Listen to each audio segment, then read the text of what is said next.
Ungwame bundu ja Kongo. Ungwame bundu ja Kongo. Ungwame bundu ja Kongo. Ungwame bundu ja Kongo. Okinkole Ole ku Kongo ya mwenikyo. Kisole Naya tena mani mumbane. Mukuluza kandanya Kongo. Kandanya Kongo. Ovida Kongo ya mweniso.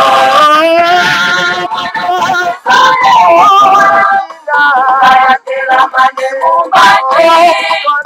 Mwana vita Kongo. Mwana vita Kongo. Okiaje Ya mweniso. Naya tena mani mumbane.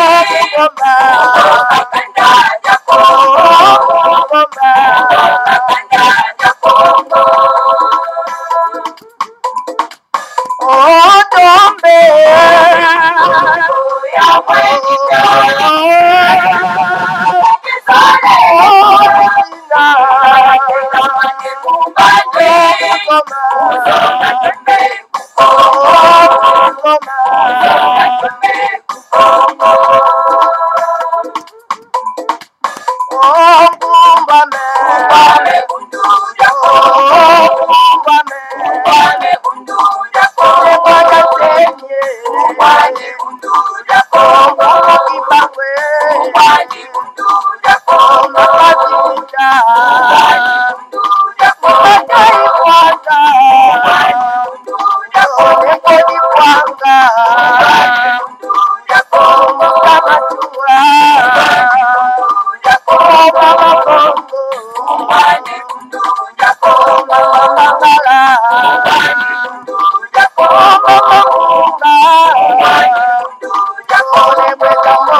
Matondo mingi kumwame bundu dia Congo mama batata bandeko balandi ya Congo bololo tarabiso wana to ili susu en tout cas na tongo ya lelo en tout cas mama batata bandeko bolimbi sezali tongo te tukomi solo pena en tout cas na ngonga ya zomi na misanto na miniti tukumitano na sambo elingi koloba ete ngonga ya yambo na miniti tukumitano na sambo ya sima ya nzanga toyeli susu na Congo bololo bama batata bandeko epapi tokenda komata na ngomba ya kaila bama batata bandeko pona ete tokoka solo pena tuka kosopela bino bwanya pe mayele ango ezali Congo bololo eza bololo bandeko po omoni bandeko na biso banso bavandaka na kati na Congo bololo pona koyoka elingi koloba ke eza bandeko oyo en tout cas na molimo basi bakangola mama batata bandeko balisanga timati pamba te mai oyo toya kobimisa mama batata bandeko message ya le grand maître Fumandase moto ya ko relier pa na bino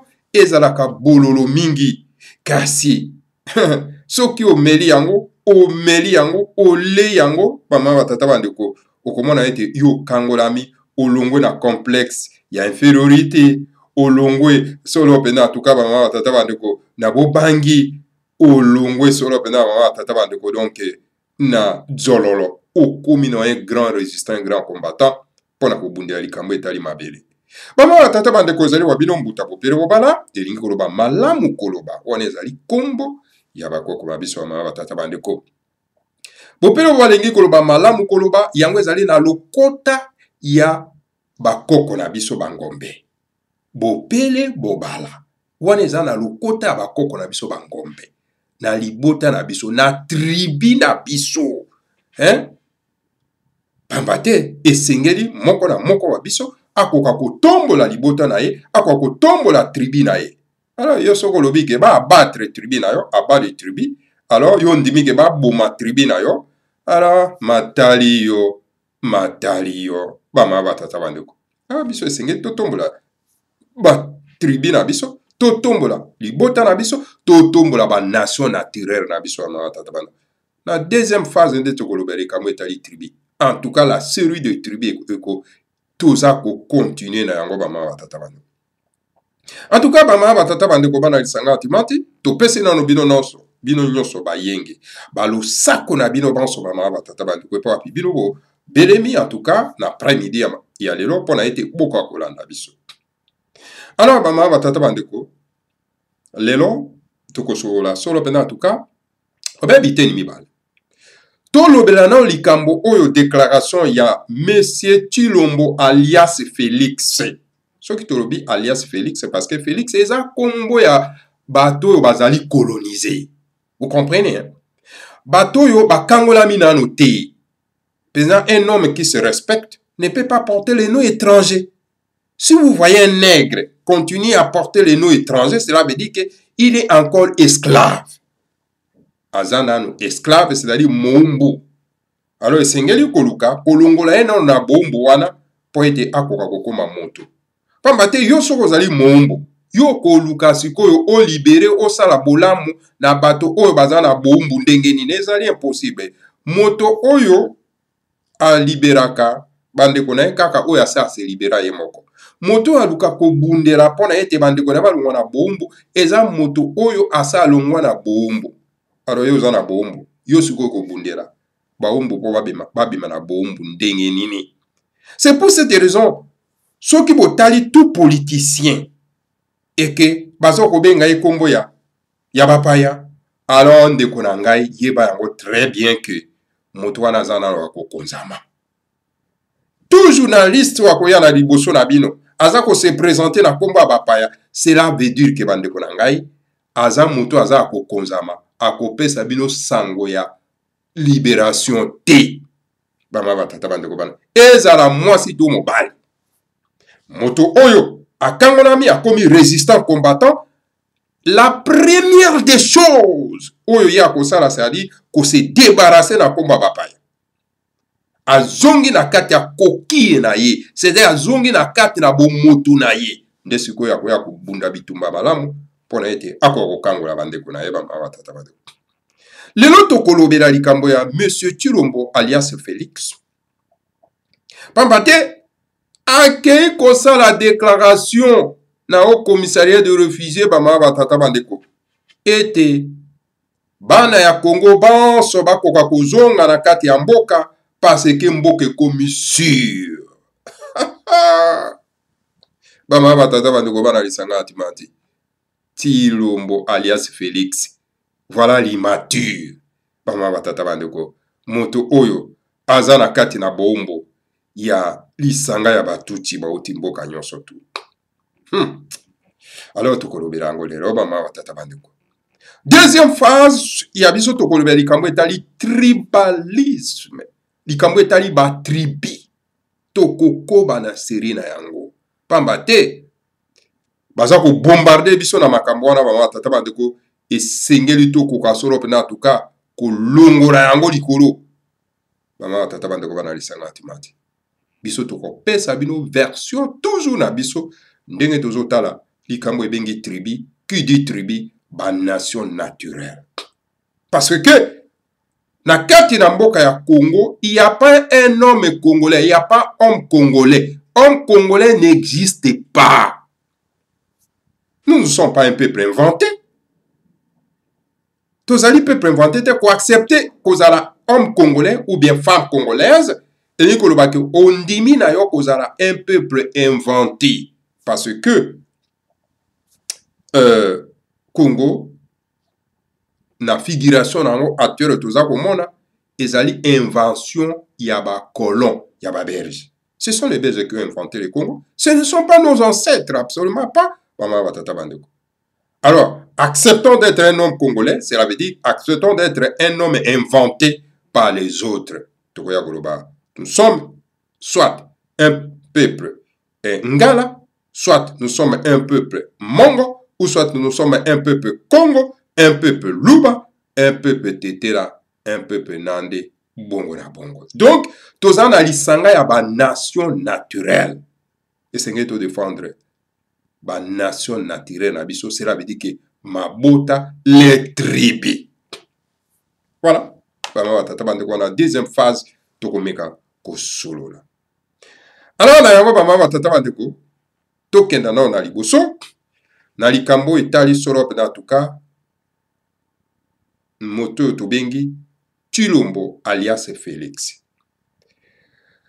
Monsieur Tshilombo alias Félix oyo akei kosala lisanga na ba criminel baza na kati ya mboka.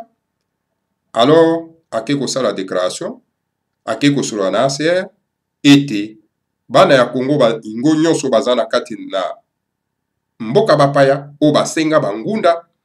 Alors bozongisa bango bazonga na kati ya mboka.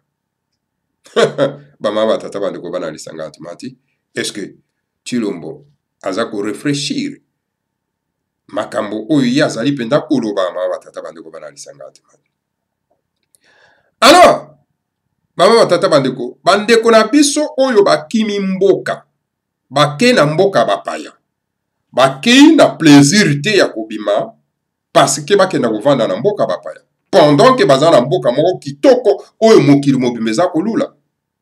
Mais soki bakimi tout simplement parce que na mboka na bango batie oyo tobengi solo pena en tout cas acide na kati ya mboka oyo ezosala ke bandeko bakovanda na kati ya mboka te esengeli bakima po ete bakenda koluka koprotege mpo na bango, c'est-à-dire loposo na bango.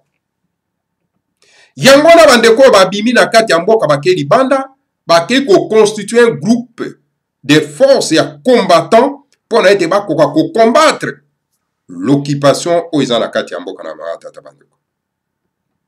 Esengeli tokoka koyeba ete mboka na biso ezali na occupation ya coalition Tutsi. C'est-à-dire ba Tutsi, le peuple Tutsi basali coalition na bango aidé par les compagnies multinationales, aidé par le monde occidental pour ete bakenda kokonza biso na kati ya mboka matata bandeko.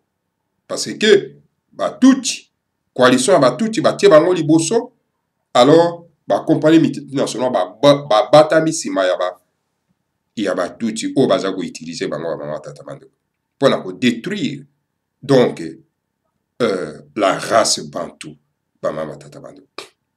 Yango na moni bandeko na biso bakimi libanda pour na ete bakoka ko protéger pour na bango pe ba constituer groupe ya résistance pour na ete bakoka ko combattre bato wana baza na kati ya mboka matata bandeko. Alors lelo Monsieur Tshilombo alias Félix ya kotelema kosala la déclaration ki bana ya mboka bakoka kozonga.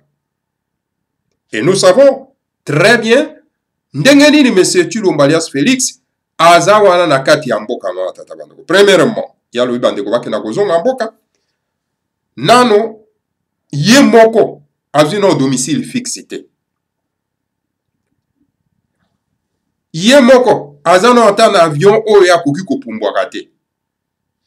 Ye moko aza na motuka oyo koki kotambusaka ye mpo na sécurité na ye te.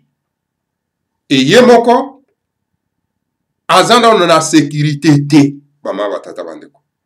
Mais boni ye akoloba na baimboka oyo bakimi ba oppresseur wana bazana na kati ya mboka bakoka kozonga na kati ya mboka bama batata bandeko.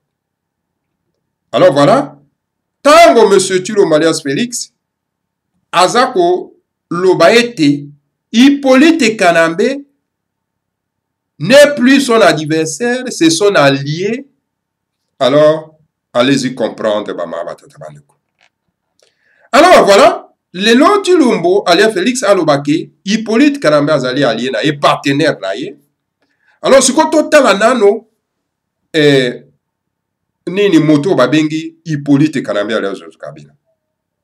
Hippolyte Kanambe alias Joseph Kabila, c'est un criminel terroriste na kati ya mboka na biso oyo Louis Michel a sali par tous les moyens pour être kwa kovanda na mboka na détruire mboka matata bandeko. Hippolyte Kanambe, c'est un Tutsi rwandais. Alors, Hippolyte Kanambe, alias José Kabila, qui a mis nos frères et sœurs dans la fosse commune na Kinshasa, Mobimba. Où il a détruire, hein, bandeko ya biso à Sud Kasai, ya Kamona Sapu, bama tata bandeko. Où ya bengani solo penda bandeko na biso ya Sud Kasai, bimi bakei na Angola, bakimi mabene na bango bama tata bandeko. Hippolyte Kanambe, qui a commis des crimes énormes. Hippolyte Kanambe, oyo, a kei ko détruire instrument ya Kwatulendo otobengi solo penda Bundu dia Congo en tuant des adeptes de Bundu dia Congo. De triste mémoire. Bama batata bandeko bana lisanga antimati. Alors donc, équipe Hippolyte Kanambe, yo surtout eza sur le terrain. Kalunda Motov, où yazali donc un criminel assassin terroriste allié à Qaïda et Daesh, il est toujours sur le terrain. Bama batata bandeko bana lisanga antimati. Et batambwe mwamba o baza étranger na kati na mboka na biso, ils sont toujours là. Et tous les criminels ya ba généraux ya ba coalition tout rwandais ou tanzanien burundais ougandais baza toujours wana na kati ya mboka ma tata bando. Alors voilà, Chilombo akotema de jour au lendemain que non bana ya Congo baza na exil bazonga na mboka na bango. Donc voilà, partenariat oyo M. Chilombo alias Félix asali na Hippolyte Kanambe pona nini basali coalition na bango pona ko détruire notre peuple wa tata bando. Alors M. Chilombo alias Félix soka asali coalition et que lelo aza ko benga Hippolyte Kanambe le tuti rwandais son partenaire que azali donc allié naïe, donc M. Chilombo est devenu, car est pur et simple, donc un allié, il y a un terroriste, un allié, il y a un criminel, un allié, il y a un terroriste na kati ya mboka na biso. Donc, conclusion, Chilombo, alias Félix, est devenu terroriste, criminel, assassin na kati ya mboka na biso. Alors, à ce moment-là, nous n'avons pas d'autres options et que de les combattre avec dernière énergie. Na ye, na groupe na ye abapaya, bakende epai bango bako kende. Toko yiko accepter te ete, bato ba commettre crime na kati ya mboka na biso, batika la kaka wana, bafanda wana, ba protéger bango. Ça n'existe pas. Ekoki ko sale mata mokolo moko te. Esengeli M. Chilombo a déclaré que ba criminel wana ba terroriste ba commettre crime na kati na mboka na biso ba komi ba partenaire na ye a blanchir bango ba oyo ba ye kozwa nationalité congolaise d'une manière illégale ye akei ko pesa bango nationalité kaka ndenge wana.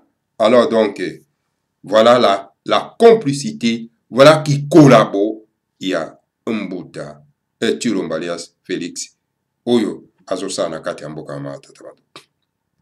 Souvenez-vous bama ba tata bando ko bana lisanga timati. Tango bana Congo baza ko bunda pona ete tokoka ko benga na bato. Le grand maître Fumanda Semi, le grand résistant, a telemaka lobiete le 7 août bana Congo surtout ba kwa ko telema poto benga na bapaya oyo babima bazonge pa na bango. IDPS na balien na ye ou to bengile ou to moni le loba faïlu tout ça l'assemblement ba Moïse Katumbi bango ba telemi abi non le 7 et le 8 bana ya Congo bo vanda moto moko abimate journée ville morte. Donc cela veut dire que bato yo ba banda ki kope na bango longwa kala ba mande ko zela na bango kaka. Donc ngonga ekoka pona ete bakoka solo penda ko fandisa bapaya wana ko pesa bango beki bavanda na kati ya mboka ma tata bando. Voilà traitisme yango wana. Voilà qui collabore ma tata bando ko bana lisanga timati.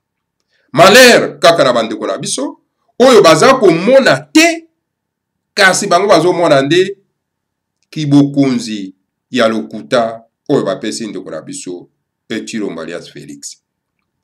Tolobaki dernièrement tobiki Monsieur Chilombo alias Félix, c'est notre frère de la race Bantou. Mais ba coalition ya batuti rwandais bakamati batie na kati ya aquarium. Et sengeli siko biso to sala effort to kena ko bimisa ndeko na biso o bakotisi na kati ya aquarium noki bakolia ye roti. Tuza koloba wa, on dirait que tuza koloba te. Alors bandeko na biso bazali assoiffé na pouvoir, na assoiffé na mosolo bazotala ndenge nini bakoyiba bango batelemi babite esengela zala kaka wana. Soki bakolia ye roti balia ye, kasi l'essentiel ezaka biso tozwa misala, biso tozwa ba poste, biso tosomba pe bandako, biso pe tokonza. OK. Bokonza eza nango wana te bama batata bandeko banalisa ngatimati.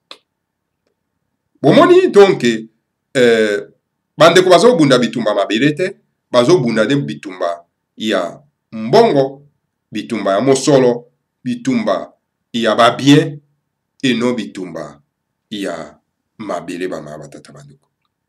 Alors bato oyo baza kobunda bitumba mabele, donc bakoki jamais kokanga miso na mabe oyo ekoti na kati ya mboka. Alors nalobaki alobi le 7 août le grand maître Fumana Semi alobaki ke to benga na bapaya oyo po ete totikala biso moko de façon ke to koka solo pena en tout cas kosala transition oyo ekosala ke to organiser bamaponami ya biso moko sans bapaya. Alors IDPS na rassemblement alobi non. Donc biso toko bimate biso donc toko sala journée ville morte. Résultat bapaya batika na kati ya mboka bama batata bandeko. Est-ce que bandeko na biso en acceptant que bapaya batika na mboka ba détruire mboka ba bebisa mboka wana nde tokoyeba kotambusa mboka te bama batata bandeko. Alors bato basali crime oyo ya kondima ete bapaya batika na kati ya mboka esengeli na bango na bapaya na bango to bimisa bango bakende. Yango toza ko lancer appel na ba résistance oyo bato balingi mabele ete tokoka ko croiser bras te to telema to combattre encore une fois plus une fois pour toutes bapaya oyo bazwi ndeko na biso en otage batie na aquarium po tokenda kobimisa ye kuna banga batata bandeko balakisa ngatimati. Soki ya kosala mutu makasi esengeli to combattre avec beaucoup d'acharnement. Toyoka ye ata pitié te bama batata bandeko. Parce que alingi ko hypothéquer mboka. Atie mboka na likama. Esengeli to bimisa solo pena mboka na biso ekoti na likama. To koti na dernier virage bama batata bandeko.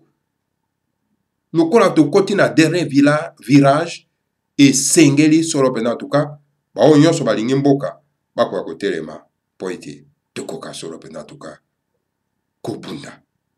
Esengeli to soutenir bao nyonso tu mongonga za kotelema mpona kodénoncer mabe ekoti na mboka.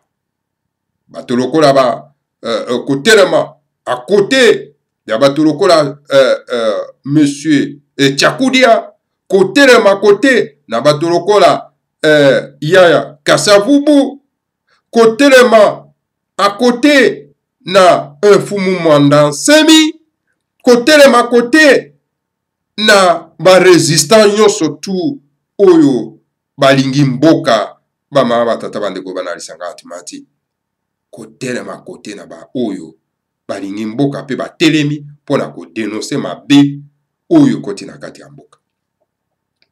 Mboka nini oyo bokoki vraiment kondima ete bato ba commettre crime pa na bino, ba tie bino na ba fausse commune, ba sali crime économique, botika bango bakeno vanda na kati ya mboka. Sans que bakoka solo pena en tout cas kokenda devant la justice internationale pour bakoka juger bango. Mais ces pays ezozela nini pona ko interpeller bato oyo basali crime na kati ya mboka. Voilà ces pays ali association ya ba malfaiteurs. Ces pays akozela nini bato wana bolobi ke boke baza lisusu na bokonzi te. Il est temps ya kokenda ko ramasser bango pona ete bakoka koya ko répondre devant ba mibeko na ba crime o bango ba commettre na kati ya mboka wana. Po bato yo bango ba bomi eza ba nyama te, eza bato. Bato wana ba tie bato na ba fausse commune. Hippolyte Kanambe, Kalunda Motor, Mova, Mende, Nano, Tambwe Mwamba, Babi Sengimana, ba généraux tout ya ba pa ya ba raoso bazana kati ya mboka na biso. Isengi ba répondre devant la justice na ba crime o bango ba commettre. Bama tata bande ko bana. Mais comment moto to bengi Chilombo alias Félix ye akenda ko collaborer na bato basali crime na kati ya mboka na biso? Ye akenda ko lobaki bakomi ba allié na ye? Donc na ye moka komi criminel terroriste. Et parti to bengi IDPS ou elobi ke bundaki pour l'état de droit et qu'il n'a pas accepté que les criminels ne travailler ensemble. Donc c'est un parti, il y a des terroristes, c'est un parti, il y a des criminels. Alors il est temps, toujours lancer appel, la bande de Konabiso dans bon sens, et que notre objectif est d'aller sauver de Konabiso, ou à qui qu'on compte dans la liboulou à Bakosi, avant qu'il va qu'on lie à Yeroti. Donc, pour la bande de Konabiso, oyo baza encore na mboka bapaya, oyo bazwa ki déclaration wana, ya CR que non, mokonzi na bango alobi ete mboke bongi bako wa kozonga. Alors donc, esengeli sikoyo ensemble lutte kwa kobanda. To la kisana CR que non, to kozonga na état oyo ekoki eza ko tolérer donc ba criminel bava na kati ya mboka te parce que ba bourreau na biso ya lobi bango wana bazaka wana kati ya mboka. Esengeli biloko kwa kozwa bango bokena ko juger bango na kati ya ces pays, bo condamner bango kuna parce qu'ils ont commis des crimes. Ba bomi ba njetete, ba bomi ba nyamate, ba bomi bato. Esengeli ba répondre na ba crime na bango. Voilà mama batata bande ko bana lisanga atimati. Moi message on a ko pesa na isika wana ba tata bandeko. Vraiment beaucoup à partager vidéo oyo na bandeko na biso banso ba tata bandeko. Lutte, il faut continuer parce que mboka ezana o liberté. Ndeko na biso azali na otage ya bapaya, ya coalition tout rwandais, ougandais, tanzanien, burundais et senge to kwa kobimisa na libulu ya ba nkosi noki bakwa kolia ye mobeso. Alors, avant que tout le solo en tout cas, koleka solo en tout cas, na deuxième volet na biso, bama wa tata bandeko, na likambo etali solo en tout cas, tribalisme, to yokanano, to sambela nano, parce que na bukongo balobi na biso ete, donc, kuyemba, elingi koloba, ko sambela mbala misato. Alors, to sambela nano bama wa tata bandeko. Kongo gazeti manisako eka ya mutavanga imukutu kwa nisanga tamuza zoto eka makande ngoro musamwe Evita kukongo gazeti manisako eka ya mutavanga imukutu kwa nisanga tamuza zoto eka makande ngoro musamwe ya mutavanga eka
Meditata mana fuasa kandaya Kongo. Yaje mutabanga etate. Kubaiza kupama twabatamula. Twabakitura bonzozi magizeto. Baubanetete mamana kutukitukira etate. Yaje mutabanga. Yaje mutabanga etate. Yaje mutabanga. Kubaiza kupama twabatamula. Twabakitura bonzozi magizeto. Baubanetete mamana kutukitukira etate. Yaje mutabanga. Yaje mutabanga etate. Kubaiza kupanga twabatamula. Twabakitura bonzozi magizeto. Baubanetete mamana kutukitukira etate. Yaje mutabanga. Matondo mingi mama batata bandeko bana lisanga antimanti. Donc owana ezalaki solo penda en tout cas lo yembo ya invocation bama batata bandeko.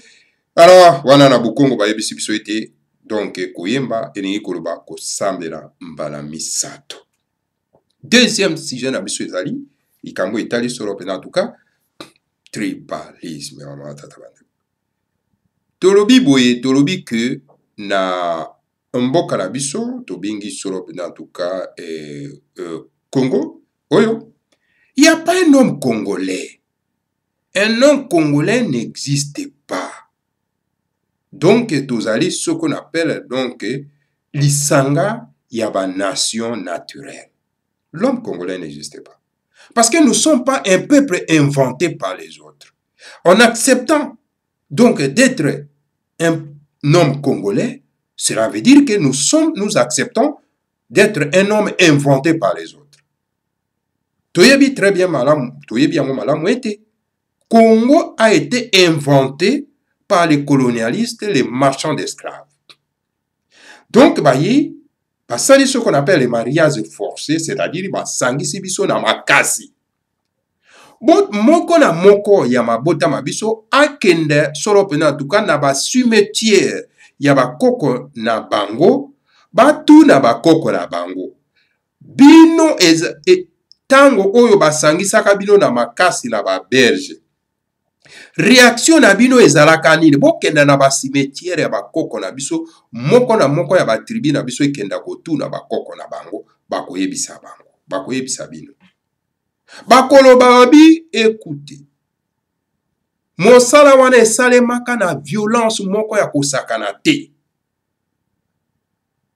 Donc, toboyaka lisanga wana na motema moko. Mais lokola, bango bazalaka na mindoki. Biso tozalaki na mindoki te, yango na to parvenaka ko résister te. Yango wana lisanga wana ekwataka na makasi. Mais kasi, to pesaka elaka.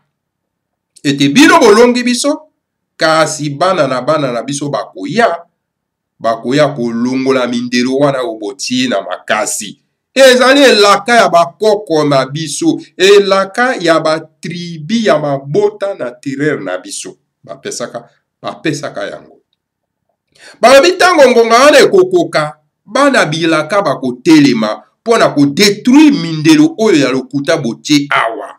Po bango batiaki mindelo wana, pour que bakoka ko exploiter, ko yiba, kita oyo eza na kati ya mabele wana.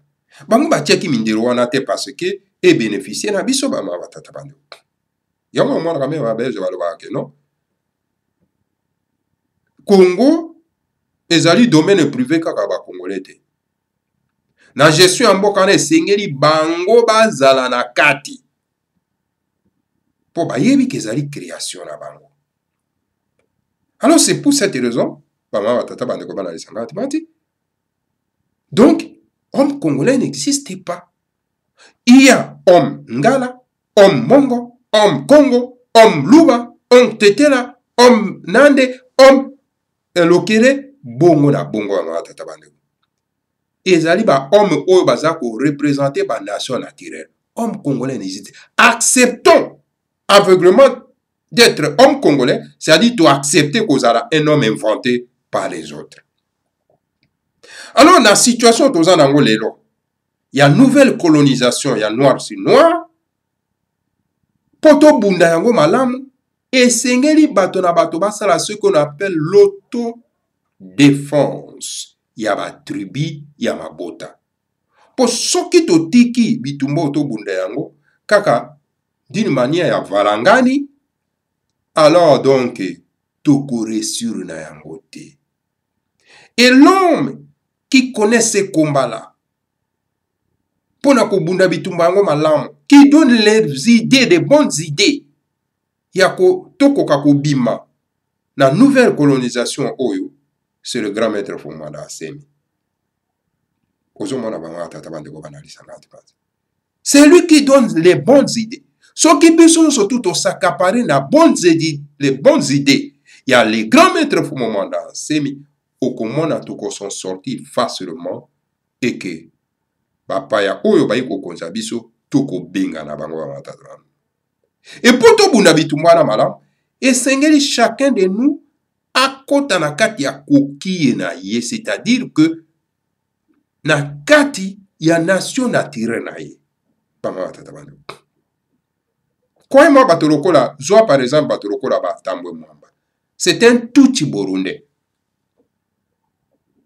Alors, ce qui lelo oyo, to panzi kimbambala oyo, bato na bato bazongi na nation naturelle na bango, mais beaucoup mona isika wapi tambo mamba kokende. Est-ce que kokende na Kasai parce que lati ba kumbo ya ba Kasai? Ba sud Kasai ba koba, mais non, la kisabiso isika ba koko no bazali. La kisabiso village ya ba koko na. Voilà ba ma batata bandeko banalisa ngati mazi. Voilà le meilleur combat autour de. Donc, kokenda kokuya na maboko ya ba coalition tuti rwandaise, ya koloba o tribalisme, kolakisa tribi lokole loko moko mabe na mokili, na miso ya bana ya Kachopa, bana ya race Bantu, e koloba kokuya na motambo ya bapaya oyo, ba ye, pona ete bakwa korenye na kati na mboka na biso. Parce que ba yebi yango très bien. Soki to tiki bato oyo ba défendre mabota na bango.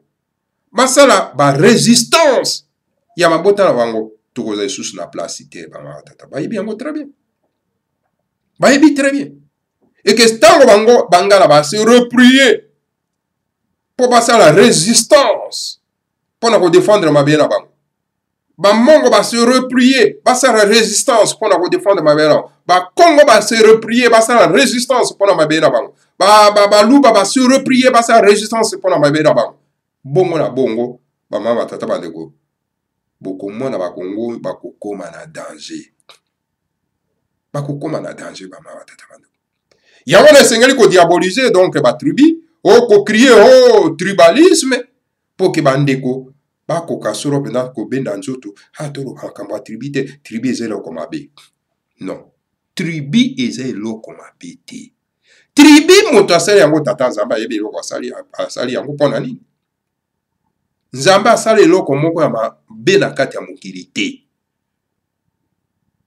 Bato oyo bako ya ko diaboliser tribi eza bato baza na mayele mabe na sima. Bato bazana conception ya kokonza bino. Pour bayebi que soki boke ko se réfugier na ba tribu na bino boko sala bango résistance farouche. Bama batata bandeko bana lisangati. Donc voilà, et sengeli to détecter to bimisa na poisa mayele mabe ya bato yo. Bayi ko fande la biso na kati ya mboka ma batata bandeko. Alors, tribi ekoki kokoma mabe lelo tango toza na kati ya lisanga et que yo tribi songolo oke kosala na coalition na bapaya oyo baye na intention ya kobebisa mboka na biso ekomi mabe. On met en péril tribi na yo. yo mokonzi ya tribi wana oyo ozwi na kombo ya tribi na yo oke osala coalition na bapayo baye kokonza biso biso nyonso tolobi ke tobengana bango babima na kati ya mboka na biso omet en péril tribi na yo parce que le reste ya mabota bakoyina tribi wana eza lokola ndenge ndeko Tshilombo alias Félix asali lelo ake kosala alliance na bacriminel pendant que le reste ya mabota bazwi mokano ya kobimisa bapaya wana baye kokonza biso me ye ake kopesa bango beki mpo bavanda na kati ya mboka na biso badétruire akomi kobenga bango bazali balie bapartenaire mais omet en péril tribi na bino le reste ya mabota bakoyina tribi na bino mais sikoyo okoya kotelema okrie okreno obio batribaliste o tribaliste olakisa lokola ke tribi eza eloko mabe ok foti na yo foti na yo na lokoso ya pouvoir foti na yo na lokoso ya mbongo alors bamama batata bandeko bana lisanga thématique nous devons avec force bamama batata bandeko ya kodéfendre batribi na biso mabota ma biso bamama batata bandeko oyo wana ezali seul survie na biso na kati ya katiopa ya kati parce que na Congo ya sika ekozala une confédération alors tango na Congo ya sika tango ekozala confédération yengi koloba nini chaque tribu ekokoma une nation naturelle une nation na kati ya confédération donc tribu Congo ekokoma une nation Congo na kati ya confédération ya Afrique centrale tribu Luba ekokoma une nation na kati ya confédération ya Afrique centrale tribu Ngala ekokoma une nation na kati ya confédération ya Afrique centrale alors sikoyo yo kotelema oloba ke non abat le tribalisme abat le tribu ok tribalisme isme qui veut dire tout simplement l'amour de sa tribu yo loba ke non ngana za l'amour ya tribu na ngai te sikoyo naza na amour ya tribu ya bangombe na bangandi na banjumba nazala na amour ya banani ya basoso na bandeke non soyons sérieux bamama batata bandeko alors bandeko na biso ya race bantu c'est comme si baza koraisonner lisusu te yango na toza koyebisa bino ete nous avons l'homme de l'ère du verseau Fumu Mandansemi qui nous donne les idées mais vous avez peur d'embrasser toutes ces bonnes idées pour n'être totombola mboka na biso parce que vous êtes des alliés ya bapaya na kati ya mboka na biso vous avez peur de ça parce que vous avez peur du changement bolingi changement te bolingi mbongwana te mais mbongwana ekoya na makasi écoutez toyebisa bino vérité bamama batata bandeko esengeli koko koyeba yango très bien ke na mokili na molimo basi bazwi décision mosusu contraire na oyo bino bozokanisa bato baza na miso ya kotala batala na mokili ya molimo bakomona ke na kati ya Congo na Afrique centrale na kati ya Congo wana il y a plusieurs drapeaux eza kopepa likolo c'est-à-dire que il y a plusieurs nations eza déjà kopepa na likolo Congo ekozala komona lelo lobi te ekozala Congo ya plusieurs nations bama tata bandeko bino kozala kobunda mpona bokonzi moko na Congo lelo lobi bokoya koloba tobebisi ntango na biso pamba ifale tosala likambo olongwa kala bomone bama tata bandeko bana esanga timati malheur à tous ceux qui comprennent en retard, comme dit le grand maître Fumu Mandansemi. Vous comprenez que nous toujours en retard parce que vos alliés, bato oyo, balingi toujours prêt à porter. Et là, que bato mususu basali yango de boza ko défendre yango. Mon bolingi ko sala yabino mon côté. Mais alors donc, yonani oyo ko boya plan ya tata Nzambe ba tata bandeko.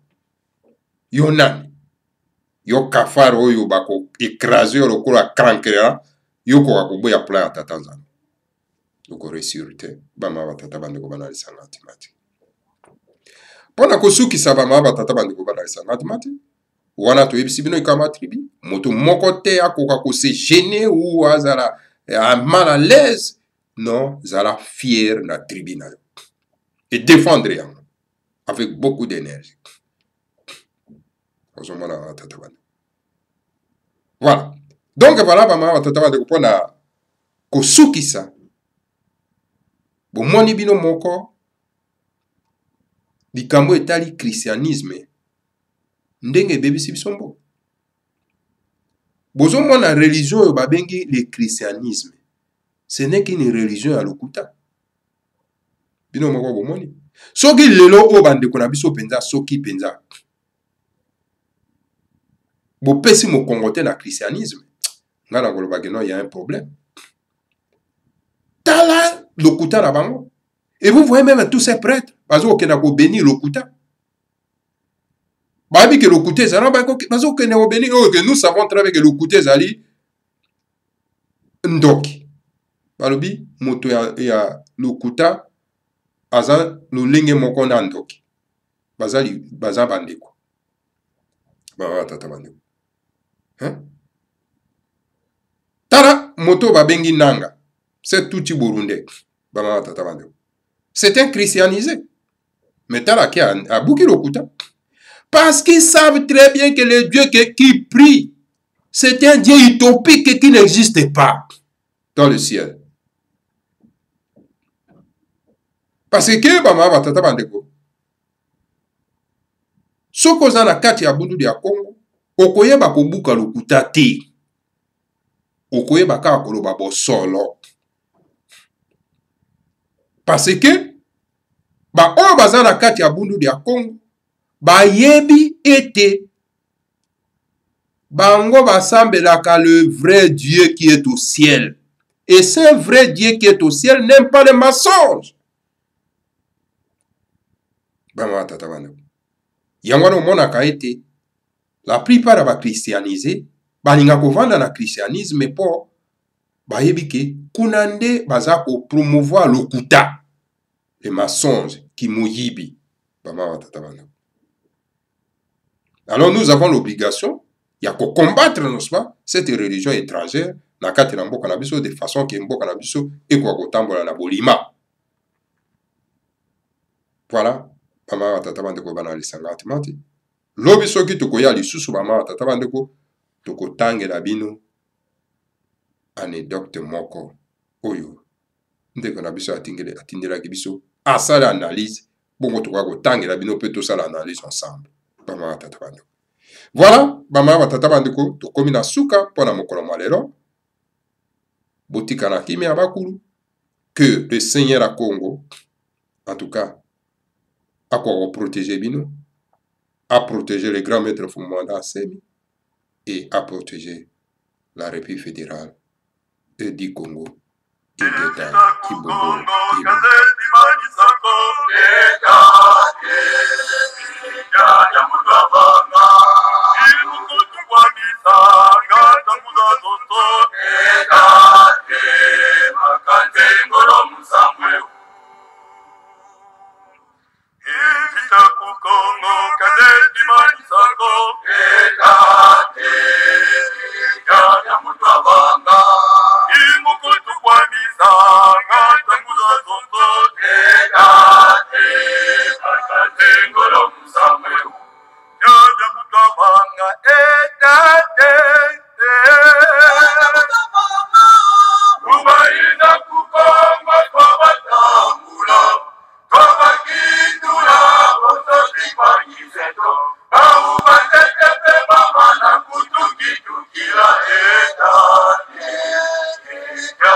etate Kubaisa kukoma kwa matamura Kubakitula Mozozi magizendo Aubanetete mamana kutungitungira etate Jale mutavanga Jale mutavanga etate Jale mutavanga Kubaisa kukoma kwa matamura Kubakitula Mozozi magizendo Aubanetete mamana kutungitungira etate Jale mutavanga